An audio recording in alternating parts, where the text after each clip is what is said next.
Hey guys, it's Vampire Mike from Sega CD Universe. It's pretty friggin' hot out today, so hopefully you don't hear the AC too loudly on the phone. But I just wanted to weigh in really quickly on the E3 Microsoft Xbox press conference. Overall, I thought it was pretty good. Did anything like stand out to me game-wise? I was like, oh my god, I need to play this? No. Also, yesterday I had read that Bethesda had announced they were going to do a like HD remaster of Skyrim, which is cool. I didn't play that one. I actually played Oblivion, but I don't actually have a lot of time to play these like long games anymore. So I tend to play either the shorter single-player games or ones that I could pop in and out, like Overwatch or Division, something of that nature that I could play online with friends, and you know, pop in, do an hour, and stop. So most of the stuff they showed wasn't really up my alley in terms of the games. I know a lot of people were excited about, like,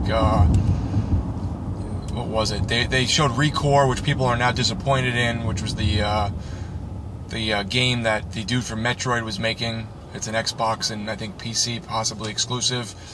Sea of Pirates, is that it? There's a pirate MMO coming out by Rare. I'm not really a fan of pirates, so that didn't do much for me. Halo Wars 2, I'm not really a Halo fan, so that didn't do much for me. I think Gears of War 4 was announced, and I haven't really been into that game since like 1 and 2. So I could see why, you know, people like these titles. You know, when Quantum Break was announced, I was excited. I have that now. I haven't really dug very deep into it.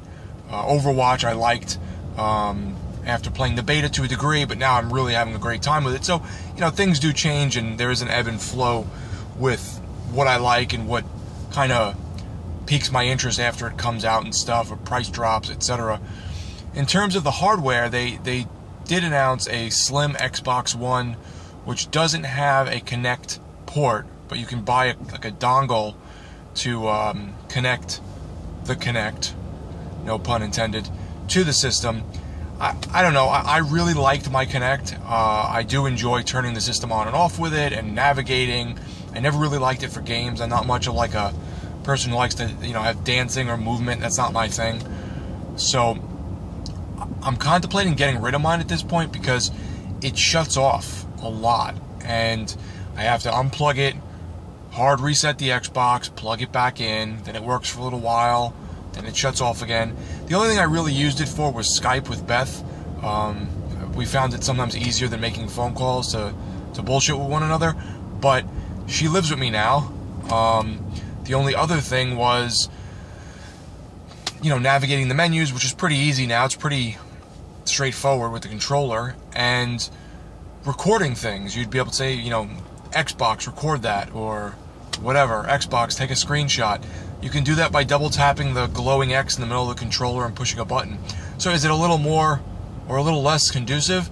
Yeah, it's a little more annoying to, not as like, whatever the word is, like, I guess straightforward again, to go into it with your controller, but an extra couple seconds isn't really going to kill you either. I've always been one for conventional remotes and conventional controllers. I don't really like voice interaction and hand gestures and shit.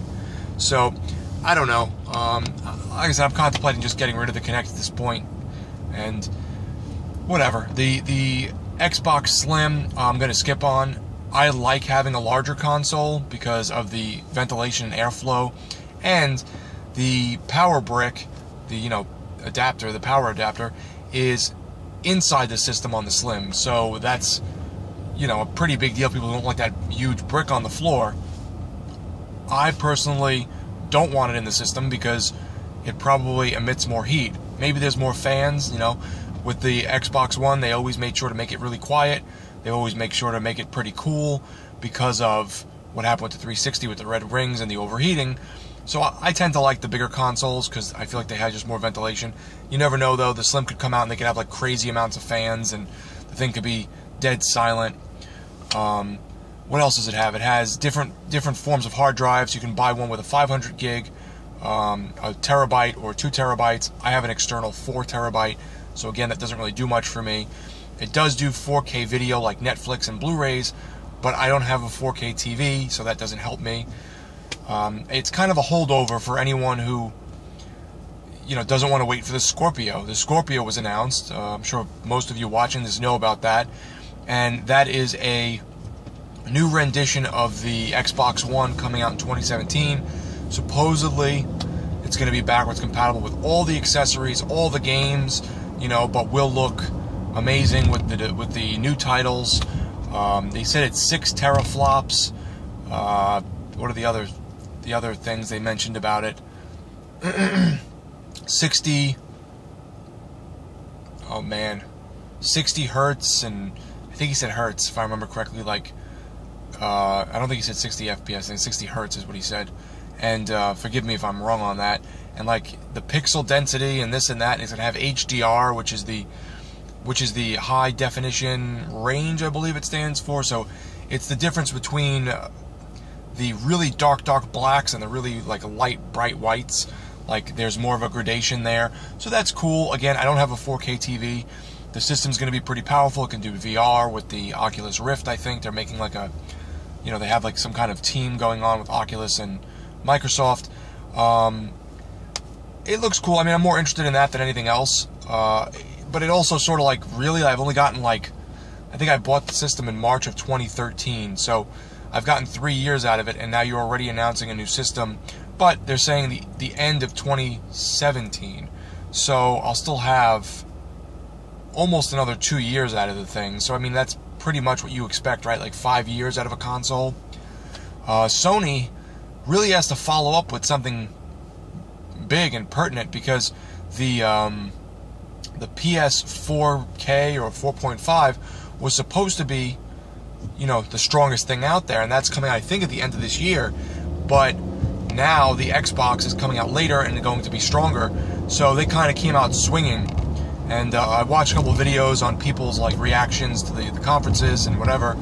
And what is it? Is it kind of funny games? Colin Moriarty, the dude who was on IGN for a long time, he was saying, you know, his group was saying, like, it's going to be a pretty big jump over the PS4K.